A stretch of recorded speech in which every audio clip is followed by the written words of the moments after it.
مدینے دیا خیر منگدا ہاں میں تیری سرکار چوں شہنشاہ حبیبا مدینے دیا خیر منگدا ہاں میں تیری سرکار چوں صدقہ اپنے فقیراں دا دے سونیا صدقہ اپنے فقیراں میرے بختاں دی کشتی ونا میں خدا پار کر دے غما دے تو مجھدار چوں صدقہ اپنے فقیراں دا دے سونیا خالی جاواں نہ میں تیرے دربار چوں اور جدہ نظران تکے آئے رخ یار دا مرض وددا گیا شوق دیدار دا جدہ نظران تکے آئے رخ یار دا مرض وددا گیا ایس بیمار دا وہ نبضاں پھڑ پھڑ حکیموں طبیبو تسی نبضاں پھڑ پھڑ حکیموں طبیبو تسی پے لب دے کی ایس بیمار چوں نبضاں پھڑ پھڑ حکیموں طبیبو تسی پے لب دے کی ایس بیمار چوں اور ودھے عاشق نو جنت تو دریار دا او درے یار تے دو جہاں واردہ ودھے عاشق نو جنت تو دریار دا او درے یار تے دو جہاں واردہ جیڑا منگتا ہے سونے دے گھر بار دا جیڑا منگتا ہے سونے دے گھر بار دا انہیں لینا کی جنت دے گلزار چوں جیڑا منگتا ہے سونے دے گھر بار دا انہیں لینا کی جنت دے گلزار چوں اور کچھ بھی میں منگدا نہیں سرکار تو جھولی اکھیاں دی خالی دیدار تو اور کچھ بھی میں منگدا نہیں سرکار تو جھولی اکھیاں دی خالی دیدار تو ہن تے حافظ نو دیدار دی خیر دے ہن تے حافظ نو دیدار دی خیر دے خالی کوئی نہیں گیا تیرے دربار چوں ہن تے حافظ نو دیدار دی خیر دے خالی کوئی نہیں گیا تیرے دربار چوں اور وقت آخر مدینے جے میں پہنچ جاں تے روح جسم میرا چھوڑ جاوے جدوں وقت آخر مدینے جے میں پہنچ جاں تے روح جسم میرا چھوڑ جاوے جدوں تے تسی میرا جنازہ میرے ساتھیو تسی میرا جنازہ میرے ساتھیو لے کے لنگنا مدینے دے بازار چوں تسی میرا جنازہ میرے ساتھیو لے کے لنگنا مدینے دے بازار چوں کیونکہ عاشق کا جنازہ ہے ذرا دھوم سے نکلے اور میرے محبوب کی گلیوں سے ذرا گھوم کر نکلے تسی میرا جنازہ میرے ساتھیو لے کے لنگنا مدینے دے بازار چوں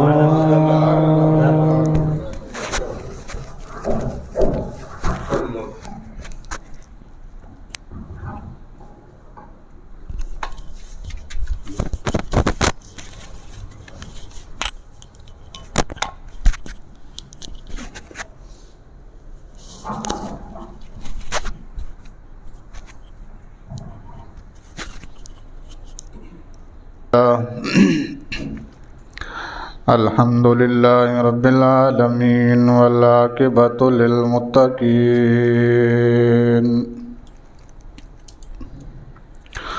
والصلاة والسلام على من كان نبيا على من كان نبيا وآدم بين الماء والطين أما بعد فأعوذ بالله من الشيطان الرجيم بسم الله الرحمن الرحيم نزله على قلبك بلسان عربي مبين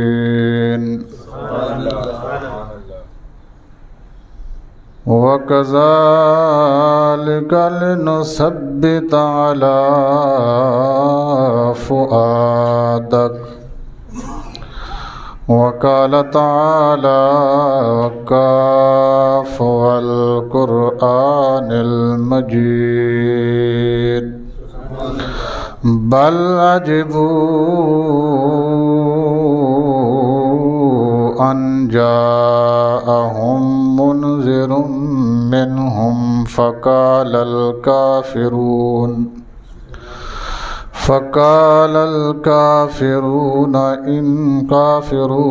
هذا شيء عجيب آمنت بالله صدق الله مولانا العظيم وصدق رسوله النبي الكريم الأمين ونحن على ذلك لمن الشاهدين والشاكرين والحمد لله رب العالمين إن الله وملائكته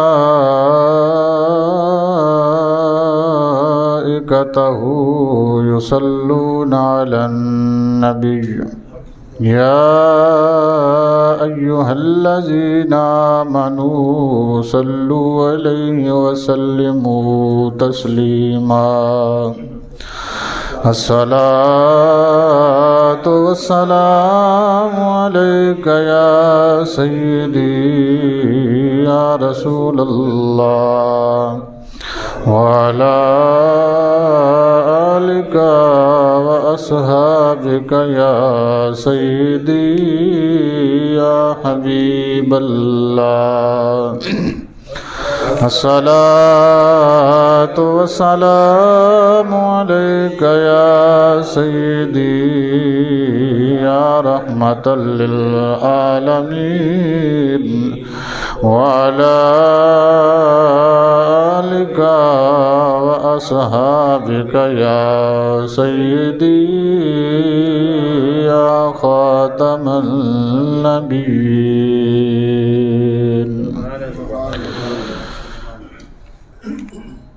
اللہ کریم کی فضل، اس کی دی گئی توفیق اور اس کی عطا کردہ عنایت سے میں نے قرآن مجید کے 2 آیات اور 2 ہی مختلف مقامات سے جملے تلاوت کرنے کا شرف حاصل کیا ہے. دعا فرمائے میرا رب میری زبان پر کلمات حق جاری فرمائے، ہم سب کو سن کر سمجھ کر عمل کی توفیق عطا فرمائے. اس سے پہلے کہ میں اپنی گفتگو کا آغاز کروں، میں نے پچھلے جمعے کو کہا تھا جہاں سلسلہ توڑ رہا ہوں اگلے جمعے یہیں سے جوڑوں گا. اب وہ جگہ آپ بتائیں میں آگے چلوں. بات پہنچی تھی جی مکہ میں قرآن پڑھتے تھے سرکار. یہیں سے ہم نے بات شروع کی تھی کہ قرآن جو ہمارے پاس آیا ہے ہم سمجھتے ہیں یہ بڑا آسانی کے ساتھ بس وہاں سے کسی نے اٹھایا ہے اور یہاں ہماری الماری میں آ کے اس نے رکھ دیا ہے. ایسا ہرگز نہیں ہے. اس کے لیے بے شمار قربانیاں ہیں پیچھے. یہ جو قرآن ہمارے پاس ہے، یہ جو دین ہمارے پاس ہے، یہ جو اسلام ہمارے پاس ہے، یہ اتنا آسانی سے ہمیں نہیں ملا جتنا کہ آج کل لوگ اس کو سمجھتے ہیں. ویسے قرآن پاک کے بارے میں تو علماء نے یہ بات لکھی ہے کہ قرآن حقیقت میں کیا ہے یہ آج تک کسی کو پتہ نہیں سوائے محمد مصطفیٰ کے.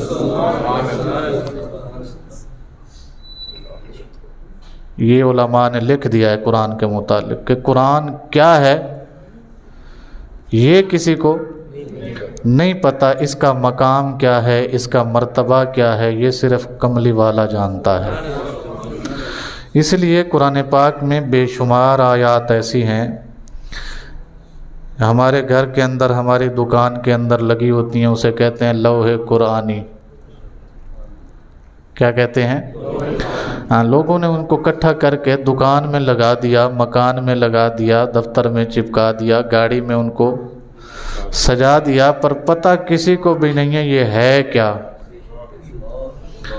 خود جبرائیل علیہ الصلوۃ والسلام کا پیغام موجود ہے کہ میں جب یہ آیت لے کر آتا تھا الف لام میم، الف لام میم را، الف لام میم صاد، الف لام میم ہا، یہ جتنی بھی چیزیں میں لے کے آیا ہوں، میں آ کے رسول اللہ کے سامنے عرض کرتا الف لام میم، سرکار کہتے علم تو، سبحان اللہ، میں آ کے کہتا کاف، سرکار فرماتے علم تو، میں آ کے کہتا تاہا، سرکار فرماتے علم تو، میں آ کے کہتا یاسین، سرکار فرماتے علم تو، میں آ کے کہتا نون، سرکار فرماتے علم تو، حالانکہ میں لے کر آیا مجھے نہیں پتا اس کے اندر کیا تھا، سبحان اللہ، میں جہاں یہ تھی وہاں سے لے کے آیا ہوں لیکن مجھے بھی نہیں پتا اس کے اندر ہے کیا، اور میں سرکار کے سامنے پڑھتا تو سرکار کہتے علم تو مینوں پتا ہے، مجھے پتا ہے، مجھے اس کا پتا ہے کہ یہ کیا ہے۔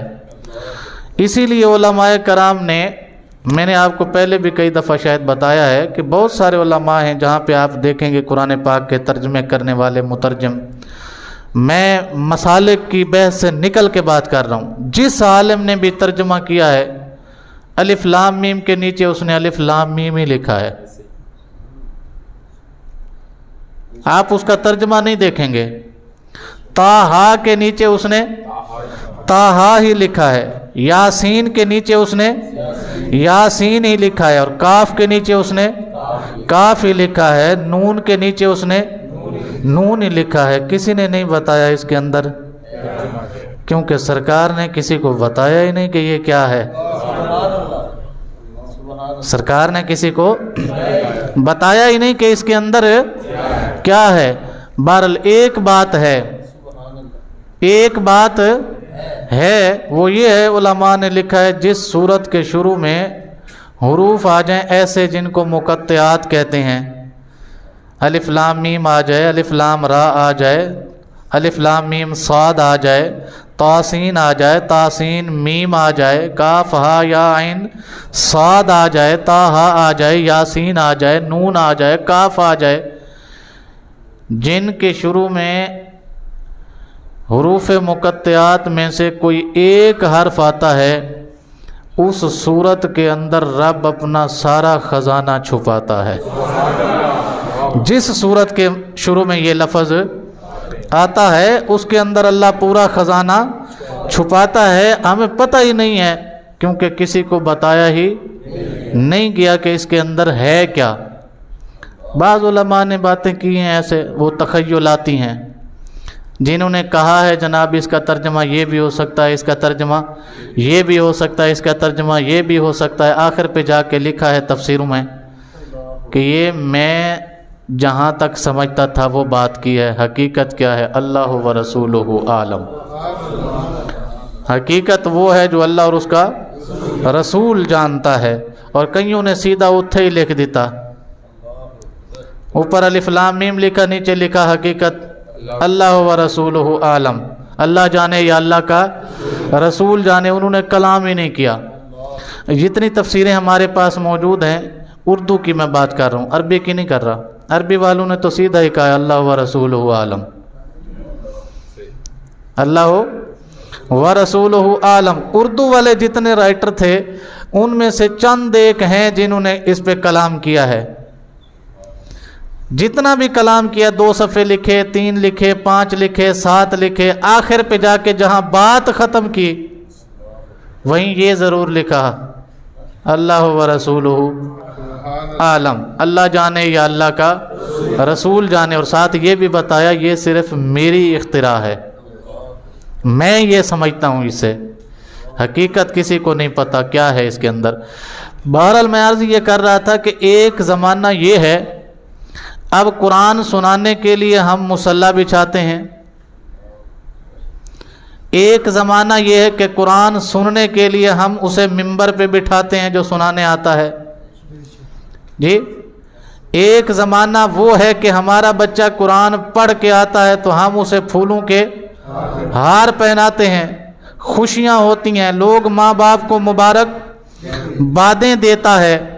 ایک زمانہ وہ بھی تھا، اکاز کی منڈی لگی تھی، نہ کوئی بلانے والا تھا، نہ کوئی بٹھانے والا تھا، نہ کوئی سیج سجانے والا تھا، ایک کملی والا تھا، اکیلا تنے تنہا ایک اونچے پتھر پہ کھڑے ہو کر سرکار نے قرآن شروع فرمایا۔ ادھر ابو جہل، ابو لہب، عتبہ اور شیبہ کی ٹیم نے سرکار پر پتھروں سے حملہ فرمایا۔ ادھر میرا نبی قرآن پڑھتا ہے اور ادھر سے پتھر آتے ہیں۔ حدیث میں آتا ہے ابو لہب نے، یہ جو سرکار کا سگا چچا تھا، اس نے نوکیلے پتھر تلاش کیے۔ کیا تلاش کیے؟ نوکیلے پتھر جن کی نوک بنی ہوئی ہو، پوری جیب بھر کے آیا۔ سرکار قرآن پڑھتے ہیں، یہ پاؤں پہ نشانہ مارتا ہے اور جہاں پتھر لگتا ہے وہیں سے خون کا فوارہ نکل آتا ہے۔ یہ زمانہ گزرا ہے میرے رسول کریم پر۔ آپ جو سمجھتے ہیں نا کہ یہ قرآن ایسے آسانی سے آ گیا، ایسا نہیں ہے۔ اور پھر یہیں پہ بس نہیں ہوئی، محدثین نے لکھا ہے سرکار ظاہری بات ہے اکیلے تھے، وہاں سارا انہی کا میلہ تھا، انہی کی منڈی تھی، انہی کے لوگ تھے، جتنا سرکار نے پڑھا حسب توفیق پڑھا، پھر وہاں اس مقام کو چھوڑا۔ پھر بھی بس نہیں ہوئے، راستے پہ آتے آتے سرکار کے اوپر مٹی ڈالی انہوں نے، اور میرا نبی جب گھر آیا سارا جسم خون اور مٹی سے آلود تھا۔ میں یہ سمجھتا ہوں کبھی کبھی کہ اگر میری بیوی ہوتی تو کہتی چھوڑ پرے، جی میری بیوی ہوتی وہ کہتی یہ کام ہی چھوڑ دے، کوئی نہیں تو محنت مزدوری کر لے، اللہ کدھروں اور روزی دے دے گا۔ پر قربان جاؤں سرکار کے گھر والوں پر، بیٹے تو تھے کوئی نہیں، تھیں بیٹیاں، اور آگے جو خاتون بیٹھی تھی اس کو عرب کی سب سے رئیس خاتون کہا جاتا تھا ایک زمانے میں۔ وہ یہ نہیں کہتی کملی والا بچیاں ہیں، بچیوں والا گھر ہے، کیا کر رہا ہے، چھوڑ پرے، نہیں مانتے تو نہ مانے۔ وہ صاف بھی کرتی ہے، ساتھ میں کہتی ہے کوئی بات نہیں، اللہ تیرا چرچا بلند کر کے چھوڑے گا۔ اس راستے پہ ڈٹے رہنا، چھوڑنا نہیں ہے۔ سرکار اسی لیے تو مدینہ آ کے روتے تھے، اسی لیے مدینہ آ کے روتے تھے۔ اور جب سرکار دو عالم صلی اللہ علیہ وسلم نے بدر کے قیدی پکڑے تھے، ان میں سے آپ کی صاحبزادی کا ایک خامن تھا، اس کا نام تھا ابو العاص۔ کیا نام تھا؟ ابو العاص۔ فیصلہ یہ ہوا کہ قیدیوں کو چھوڑا تب جائے گا جب یہ اپنا فدیہ ادا کریں، کچھ رقم مسلمانوں کو جمع کرائیں اور اپنی جان چھڑا کے چلے جائیں۔ کئیوں نے جمع کرائی، کئیوں نے کہا جی ہم نہیں کرا سکتے، جو نہیں کرا سکتے تھے ان کے ذمہ لگایا گیا چلو پڑھنا لکھنا آتا ہے تو بچوں کو یہ آپ نے پڑھا ہے کہیں۔ ابو العاص کی باری ہے، نہ پیسے ہیں نہ کوئی پیچھے چھڑانے آیا ہے، پر یہ خامن تھے سرکار کی صاحبزادی سیدہ زینب سلام اللہ علیہا۔ حضرت سیدہ زینب وہ ہار لے کے آئیں جو سیدہ خدیجہ کبھی پہنا کرتی تھی۔ نبی کریم صلی اللہ علیہ وسلم کے سامنے وہ ہار رکھا، عرض کی یا رسول اللہ یہ ابو العاص کا فدیہ ہے، اسے قبول فرمائیے اور ان کو جانے دیجئے۔ جب ہار سامنے آیا صحابہ فرماتے ہیں ہم نے رسول اللہ کو اس سے زیادہ پہلے کبھی روتے ہوئے نہیں دیکھا، اتنا رویا میرا نبی، اور رو کے فرمایا صحابہ تمہیں پتہ ہے یہ ہار کس خاتون کا ہے؟ یہ اس خاتون کا ہے جب مجھے مال کی ضرورت تھی، لوگوں نے کہا جی ہم تمہیں روپیہ دیں تو ہمارے اوپر یہ حرام ہے، پر سلام ہے اس عورت کو جس نے اپنا سارا سرمایہ اٹھایا اور میرے قدموں میں ٹکایا۔ یہ اس عورت کا ہار ہے۔ جب میں اسلام کی دعوت پیش کرتا تھا جواب میں مجھے پتھر آتے تھے، وہ پھر بھی مجھے کہتی تھی کوئی بات نہیں، تیرا رب تیرا چرچا بلند کرے گا، میدان میں ڈٹ کے کھڑ، تو بھی ہم بھی کھڑے ہیں، مصیبتیں مردوں پہ آتی رہتی ہیں، کوئی مسئلہ نہیں ہے، یہ اس خاتون کا ہار ہے۔ اور صحابہ فرماتے ہیں اتنا پہلے رسول اللہ کو ہم نے کبھی روتے ہوئے نہیں دیکھا۔ یہی وجہ ہے کہ سرکار ساری زندگی میں حضرت خدیجہ کو کبھی نہیں بھولے، اپنی ساری زندگی میں حضرت خدیجہ کو کبھی نہیں بھولے۔ اور ایک مفسر نے، محدث نے تو یہ بھی کہا ہے کہ سرکار جو حضرت سیدہ فاطمہ سلام اللہ علیہا سے پیار کرتے تھے، کیونکہ باقی تینوں صاحبزادیاں اس وقت وفات پا چکی تھیں آخری عمر میں، صرف ایک ہی بچ گئی تھی، کون؟ یہ جو سرکار نے فرمایا نا الفاطمہ تو بیدعۃ منی، فاطمہ میرے جگر کا ٹکڑا ہے، اس حدیث کی تشریح میں علماء نے یہ بھی لکھا ہے سرکار فاطمہ سے اتنا پیار کیوں کرتے تھے؟ فرماتے ہیں اس وجہ سے کہ یہ سیدہ خدیجہ کے بطن سے پیدا ہونے والی آخری اولاد تھی۔ اولاد ہونے کے ساتھ ساتھ ایک محبت کی وجہ یہ بھی تھی کہ یہ سیدہ خدیجہ کے بطن اطہر سے تھیں۔ اتنا محبت کرتا تھا میرا نبی، اور پوری زندگی سرکار نے کبھی بھولا نہیں ہے۔ اگر کوئی ان کے ملنے والی خاتون نہیں ہے، سرکار اٹھ کے ملے ہیں اسے، اپنے گھر میں کوئی گوشت کیا ہے، کوئی قربانی کی ہے، کوئی صدقہ خیرات کیا ہے، تو آپ نے پڑھا ہوگا حدیث کی کتابوں میں، اردو کی کتابوں میں، سرکار حضرت خدیجہ کی سہیلیوں کے گھر بھجواتے تھے نا جی۔ کیوں بھجواتے تھے؟ کیونکہ رسول کریم نے فرمایا جب اسلام کو ضرورت تھی، لوگوں نے اپنا مال مجھ پر حرام کیا، اس نے سارا ہی میرے سامنے لگا دیا۔ لوگوں نے اپنی جانیں مجھ سے بچائیں، پر اس نے اپنی جان میرے اوپر قربان کر دی۔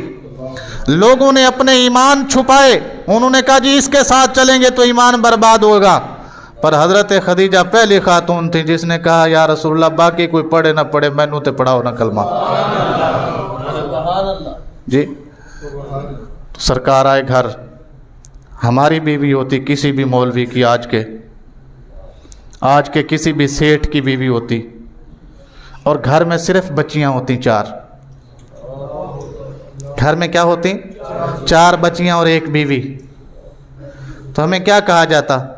تم بچیوں کے باپ ہو، تم بچیوں کے باپ ہو، تمہارا یہ نہیں کر سکتے، ہم یہ افورڈ نہیں کر سکتے، ہر وقت بچیوں کی جان کو بھی خطرہ، تمہیں بھی خطرہ، ہر وقت عزت پہ بنی رہے، ہم سے یہ افورڈ نہیں ہوتا۔ ہماری بیوی ہوتی یا تو ہمیں یہ ملک چھڑا کے لے جاتی یا پھر یہ کام چھڑا کے دم لیتی، پر رسول کریم صلی اللہ علیہ وسلم کا حوصلہ بڑھایا جاتا۔ میں نے ایک کتاب میں پڑھا ہے کہ جب رسول اللہ صلی اللہ علیہ وسلم 3 سال، وہ جو ایک گھاٹی تھی کون سی؟ شعب ابی طالب، اس میں جب سرکار رہے نا 3 سال کا عرصہ، کتنا؟ 3 سال کا عرصہ، تو ظاہری بات ہے کھانے پینے کو تو کچھ تھا نہیں، تو وہاں پہ جو گھاس، درختوں کے پتے یہ کھاتے تھے، اور تیسرا سال جب لگا پھر پتے بھی نظر نہیں آتے تھے، گھاس بھی نظر نہیں آتا تھا، ختم ہو گیا نا۔ 3 سال ایک بندہ کھاتا رہے ایک چیز کو تو وہ ختم ہو گئی۔ اب سوچیں اس وقت کیا عالم ہوگا، آپ کے دسترخوان پہ 10 کھانے سجے ہوتے ہیں اور آپ شکر بھی نہیں کرتے، اوپر سے پیپسی کی بوتل بھی ہضم کر کے جا کے بسترے تے ساری رات جناب خراٹے مارتے ہیں۔ آپ کو کیا پتا وہ قرآن کیسے پہنچا ہے؟ سرکار دو عالم صلی اللہ علیہ وسلم نے خود فرمایا کہ میں اپنی آنکھیں فاطمہ سے چرا کے بھاگتا تھا۔ کیوں؟ اس لیے کہ یہ چھوٹی ہے، کہیں کھانے کا مطالبہ نہ کر دے۔ آپ کو بات سمجھ آئی کیا کہا ہے میں نے؟ یہ نبی کریم صلی اللہ علیہ وسلم نے خود فرمایا کہ جب آخری سال آیا، جب پتے اور گھاس ختم ہو گئے، بڑی مشکل سے کسی کو ملا کرتے تھے، اس زمانے میں میں اپنی بیٹی سے نظریں چراتا تھا، میں جان بوجھ کے ان کے سامنے نہیں آتا تھا، اس لیے کہ یہ چھوٹی ہے، کہیں کھانے کا تقاضا نہ کر دے۔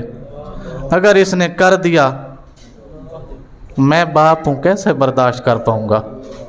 سرکار فرمایا میں خود اس سے نظریں چراتا تھا۔ اور ایک دن فرماتے ہیں میں نظر چرا کے جانے لگا، سیدہ آگے آ کے کھڑی ہو گئیں، آگے آ کے کھڑی ہو گئیں اور مجھے کہتی ہیں بابا آپ اس لیے مجھ سے نظریں چراتے ہیں نا میں کھانا نہ مانگ لوں، آپ اس لیے مجھ سے نظریں چراتے ہیں نا کہ میں کھانا نہ مانگ لوں، خدا کی عزت کی قسم ہے اگر موت بھی آ جائے فاطمہ کو تو آ جائے پر آپ سے کھانا نہیں مانگے گی۔ سرکار فرماتے ہیں اس بات نے مجھے رلا دیا۔ اور باپ باپ ہوتا ہے، باپ کوئی اج دا باپ اپنی بیٹی نو عید تے سوٹ نہ دوا سکے تے وہ سارا دن چین نال نہیں بہندا، اور پھر جس نے بتایا بیٹی کیا ہوتی ہے اس کا حال کوئی جانے نا کیسے ہوتا ہے۔ کیوں گئے جی وہاں؟ ان کا کیا مطالبہ تھا؟ یہ قرآن نہ پڑھا کرے، یہ اسلام یہاں نہ پھیلایا کرے۔ صرف ایک نہیں، پورے کا پورا قبیلہ، پورے کا پورا خاندان بند کر دیا گیا 3 سال کے لیے۔ جو اسلام لا چکے تھے وہ تو چلو مومن تھے نا، میرا دل کرتا ہے ان کو بھی سلام کروں، جو مسلمان تو نہیں ہوئے تھے لیکن رسول اللہ کے ساتھ انہوں نے رشتہ داری نبھائی ہے۔ حضرت علی کے والد محترم کیا نام ہے؟ جناب ابو طالب۔ دن کو جہاں حضرت علی بیٹھتے تھے، مفسرین اور محدثین نے اور علماء تاریخ نے لکھا ہے کہ رات کو سرکار دو عالم صلی اللہ علیہ وسلم جس بستر پہ آرام فرماتے تھے، جب سو جاتے حضرت علی کو اٹھا کے سرکار کے بستر پہ اور سرکار کو اٹھا کے علی کے بستر پہ کر دیتے۔ کیا آپ کو بات سمجھ آئی؟ پتہ نہیں کہ نہیں آئی؟ یعنی دن والی نشست رات کو بدل دیتے۔ کسی نے پوچھا ایسا کیوں کرتے ہو؟ انہوں نے کہا کافر دشمن ہے سرکار کے، کافر دشمن ہے میرے سرکار کے، میرے محمد کے، مجھے خطرہ ہے کہ کہیں رات کو حملہ کر کے قتل نہ کر دیں، اس لیے میں چاہتا ہوں اگر آ بھی جائیں تو میرا بیٹا چلا جائے پر محمد تیری خیر ہو۔ یہ زمانہ آیا ہے قرآن کے اوپر۔ صرف یہ نہیں، اتنا تنگ کیا گیا کہ 83 مرد اور 2 خاتون، سرکار نے فرمایا ہجرت کر جاؤ جدھر تمہارا دل کرتا ہے۔ ان میں پتہ ہے کون کون سے بندے تھے؟ حضرت علی کے بھائی جعفر طیار اور ان کی پوری فیملی، ٹھیک ہے؟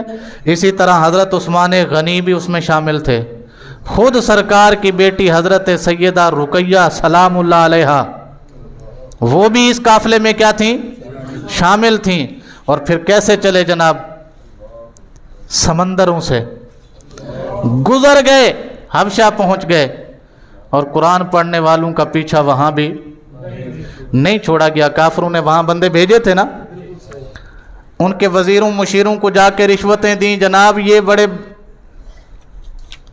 گندے لوگ ہیں، ادھر نہیں رہنے چاہیے، ان کو نکلواؤ یہاں سے، بس تمہاری مرضی، ان کو یہاں سے تمہاری بادشاہ تک پہنچائے، ان کو نکلواؤ یہاں سے، یہ پیسے لو، تم نے ہمارا کام کرنا ہے۔ وزیروں مشیروں نے بھی بادشاہ کو کہا بادشاہ سلامت، یہ ان کے گھر کے معاملے ہیں، ہم اس جھگڑے میں کیوں پڑیں؟ یہ ان کے پر اللہ جب رکھتا ہے، اللہ جب رکھتا ہے تو مارنے والا اکثر خالی ہاتھ ہی جاتا ہے۔ جی ایسے ہی ہوتا ہے نا جی، جزاک اللہ خیر۔ مارنے والا اکثر خالی ہاتھ جاتا ہے۔ اس نے کہا جی ایک طرف کا فیصلہ نہیں کرتا میں بادشاہ ہوں، بے شک میں عیسائی ہوں، لیکن اللہ نے مجھے اس مسند پہ بٹھایا ہے، اور ہماری انجیل میں تو یہ آیا ہے کہ فیصلہ کرنا ہے تو دونوں بندوں کی سنو پہلے، پھر دیکھو جو حق پر ہے اس کے حق میں فیصلہ دو۔ پیسے تسی لیتے، میں تے نہیں لیتے، بے رشوتاں تسی لئیاں میں نہیں لئیاں، لیکن فیصلہ وہ ہوئے گا جو انہوں کو سن کے ان کی بھی سنی جائے گی، ان کی بھی، جو حق پر ہوگا اس کے حق میں فیصلہ آ جائے گا۔ بلایا گیا، کیا کیا گیا؟ بلایا گیا سارے مسلمانوں کو. حضرت جعفر طیار کا بیان ہے کہ جب ہمیں بلایا گیا ہمیں اتنا خطرہ ہوا جتنا مکے سے نکلتے ہوئے بھی نہیں ہوا تھا. ہمیں پتہ چل گیا کہ شاید بادشاہ بھی کافر ہے نا، چونکہ ان کی چکنی چپڑی باتوں میں کہیں آ نہ جائے. ہم دعا بھی کرتے تھے کہ یا اللہ بچائیں، کیونکہ ادھر سے تو آئے تھے کسی کو پتہ نہیں تھا، ادھر سے جب یہ لے کے جائیں گے پتہ نہیں وہاں تک زندہ بھی چھوڑیں گے کہ نہیں. میں اس لیے یہ بات سنا رہا ہوں کہ اس میں کون تھا؟ نہیں، میں جس بات پہ بات سنا رہا ہوں وہ یہ ہے کہ رسول اللہ کی بیٹی موجود تھی. میں اس بات پہ بات نہیں سنا رہا کون تھا کون نہیں تھا. میں آپ کو یہ بتا رہا ہوں کہ اس سفر میں رسول اللہ کی بیٹی موجود تھی. بیٹیوں کو ہجرت کرنی پڑ جائے، اسی تے رشتہ دور دے شہر چ نہیں کر دے ہیں جی. اسی اپنی بیٹی دور دے شہر کسے دے نکاح چ نہیں دیندے تے سرکار کہہ کے بھیجن جدھر تہاڈا دل آکھے جان بچاؤ. پتہ ہی نہ ہوئے جانا کتھے، زندہ رہنا ہے کہ نہیں رہنا. اور پھر گڈیاں تے چل دیاں کوئی نہیں سی، جنگلوں کے پیدل سفر، دریاؤں کے پیدل سفر، سمندروں کے پیدل سفر. میں آج سوچتا ہوں کہ پتہ نہیں انہوں نے سمندر کراس کیسے کیا. آپ کو پتہ ہے نا سعودی عرب کو جزیرہ نما عرب کہتے ہیں. اس کو تینوں طرف سے کیا ہے؟ سمندر ہے، پانی پانی ہے. انہوں نے کراس کیسے کیا؟ حبشہ پہنچے کیسے ہیں؟ یہ سوچ کر آج انسانوں کی عقلیں دنگ ہو جاتی ہیں. پر اس سفر میں رسول اللہ نے جب بیٹی کو کہا ہوگا جاؤ بیٹا، کوئی سمجھ سکتا ہے آپ میں سے کیا تکلیف ہوگی؟ کوئی سمجھ سکتا ہے کہ یہ قرآن آپ جو پڑھتے ہیں ایسے آ گیا بس؟ اور ہم تو پڑھتے بھی نہیں ہیں. ہم یہ تو کہا گیا تھا ہمیں بھی تمہاری زندگی کے لیے یہ قانون ہے. یہ کیا ہے تمہاری زندگی کے لیے؟ قانون ہے. پر ہم نے قانون کہاں بنانا تھا، ہم نے تو لپیٹ کے الماری کی زینت بنایا ہے. اب کسی کو کہا بھی جائے نا جناب قرآن میں ایسے آیا ہے، اگر جواب یہ نہیں کہندا قرآن جو کہندا سچ کہندا ہے، وہ کہندا جناب ساری دنیا کر دی پئی ہن مول صاحب میں کی کراں.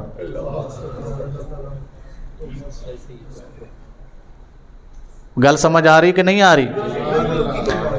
ایک قرآن چ لکھیا ہے نا جی کہ سود حرام ہے. یہ قرآن میں ہے نا جی سود حرام ہے. ہن سارے نو پتہ ہے نا جی. وہ جڑے حاجی صاحب دے رہے نے انہوں بھی تے جڑے حاجی صاحب لے رہے نے انہوں بھی پتہ ہے تے جڑا وچ سالس بن کے گیا ہے انہوں بھی پتہ ہے کہ سود حرام ہے. لے رہے نے کہ نہیں؟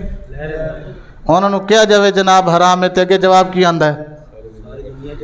مول صاحب آج کل کام چلدا ہی ہے انجے. گل سمجھ آ رہی ہے؟ جنہوں آ رہی ہے وہ ذرا میرے نال بولو، باقی کوئی مسئلہ نہیں، چپ ہی رہو. ہیں جی وہ آج یہی کہندے نے جناب آج کل کام ایسے ہی چلتا ہے. رشوت دینے والا اور رشوت لینے والا، الراشی والمرتشی کلاہما فی النار.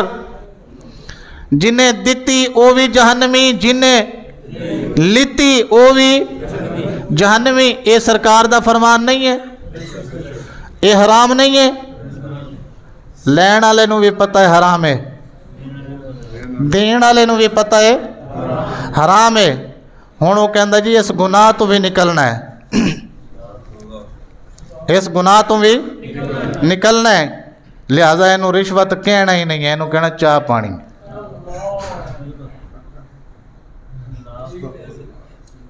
گل سمجھ آ رہی ہے؟ اینو کی کہنا ہے؟ انہوں نے کیا جاوے جناب چاہ پانی دراصل رشوت ہی دا دوجا نہ ہے. یہ جو چاہ پانی آپ کہتے ہیں یہ رشوت ہی کا جواب کیا آتا ہے؟ کہ مولوی صاحب تانوں پتہ ہی نہیں ہے آج کل کی ہو رہا، تانوں پتہ ہی نہیں ہے دنیا کیویں چل دی ہے۔ اسی دیکھے نے دو چار کام کر کے ایک نیتی نال بدلا کوئی نہیں جلبدا، جہدے نال احسان کیتا ہے انہیں ہی ڈنگ ماریا ہے۔ میں کہ یہی تے آزمائش سی بھئی ساڈی غلطی یہ وے کہ اسی احسان جی دے اتے کیتا ہے بدلہ بھی اودے کولوں ہی لینا چاہنے ہاں، حالانکہ یہ نہیں۔ ہمارے بزرگ کہتے تھے کہ کسی کے ساتھ نیکی کرو اور بھول جاؤ اس بندے کو بھی اور وہ نیکی کو بھی، اجر کہاں سے لینا ہے؟ اللہ کی ذات سے ہم نے اجر پانا تھا۔ کہاں سے پانا تھا؟ اللہ کی ذات سے۔ لیکن ہم کیا کہتے ہیں کہ جنہوں اسی ایک دفعہ چاہ پلائیے وہ سانو دو دفعہ نہ پلاوے تے انہیں ساڑی جاری دا حق ادا نہیں کیتا۔ ہم چاہ پلانے میں بھی کاروبار سود کئی کرتے ہیں، ہم چائے پلانے میں بھی کاروبار سود کا کرتے ہیں۔ یہ رسول اللہ ہو گئے۔ حضرت ابو بکر صدیق رضی اللہ تعالیٰ عنہ جب مسلمان نہیں تھے ہوئے اس وقت کعبہ کے اندر 3 عہدوں کے سربراہ تھے۔ کتنے کے؟ ہاں آپ کبھی جا کے پڑھیے گا آپ کو پتہ لگے گا۔ یہ مسلمان ہونے سے پہلے کعبہ کے 3 عہدوں کے سربراہ تھے۔ جب مسلمان ہو گئے قرآن پڑھنا شروع کیا، رسول اللہ صلی اللہ علیہ وسلم کے ساتھ ہر سفر میں کھڑے ہونا شروع ہوئے اور کہنا شروع کیا یا رسول اللہ کوئی بات نہیں ہم آپ کے ساتھ ہیں، آپ پہ دیں ان کو رب کا پیغام۔ انہوں نے اتنا مارا کہ حضرت ابو بکر صدیق بے ہوش ہو گئے، رسول اللہ صلی اللہ علیہ وسلم بھی بے ہوش ہو گئے۔ وہ کہتے ہیں نا جڑا بچان آوے پہلے انہوں مارو ہے جی۔ ایتھے لوریاں دی لڑائی ہوئے نا تو ایک بندہ کہندا لوریاں دی لڑائی اچ نہیں جانا، میں کہ کیوں؟ کہندا جڑا بچان جاندا پہلے انہوں پھینٹ دینے دوویں کٹھے ہو کے۔ بے تیرا کی کام میں ساڈی لڑائی ہے چان دا، لہذا انہاں نوں لڑن دے، انہاں نوں چھڑانا نہیں ہے۔ میں کہ یار اسی کلمہ پڑھیا رسول اللہ دا، جب نبی نے کہا 2 لڑدیاں نوں چھڑاؤ ہیں جی، جب رسول اللہ نے کہا 2 لڑتے ہوئوں کو چھڑا دو، ان کی صلح کرا دو، تو یہ تو ہمارا دینی فریضہ ہے۔ ہم دین بھی جانیں اور نہ بھی چھڑائیں، یہ کیسے ہو سکتا ہے؟ اور پھر ہمیں مارنے سے پہلے ہمیں سنت رسول تو نظر آئے گی، باقی کچھ ہو نہ ہو ایدہ حیات ہوئے گا نا کم از کم۔ کی خیال ہے؟ لیکن کوئی ہوندے نے جڑے اس تو بھی اگے دے ہوندے نے، میں لفظ نہیں استعمال کر رہا بس تسی آپ سمجھ جاؤ، اس تو بھی اگے دے ہوندے نے۔ بہرحال میں عرض کیا کر رہا تھا کہ بے ہوش ہو گئے، سرکار کو سرکار کے قبیلے والے اٹھا کے لے گئے، ابو بکر کو ابو بکر کے قبیلے والے اٹھا کے لے گئے۔ جب ہوش آئی ابو بکر کو، آپ نے سنا ہوگا علماء سے، پہلا سوال یہ کیا میرے نبی کا کیا حال ہے؟ پہلا سوال یہ کیا کہ میرے نبی کا کیا حال ہے؟ انہوں نے کہا شربت پی لے، پانی پی لے، کھانا کھا لے، اتنی مار کھا کے آئے، خون بہ گیا ہے، کچھ کھا پی۔ کہ نہیں کھاوا پیواں گے بعد چوں، پہلے یار دا دیدار کریں گے۔ اللہ اکبر، یا رسول اللہ، یا علی۔ یہ بات تو آپ نے اکثر سنی ہوگی نا، سنی ہے؟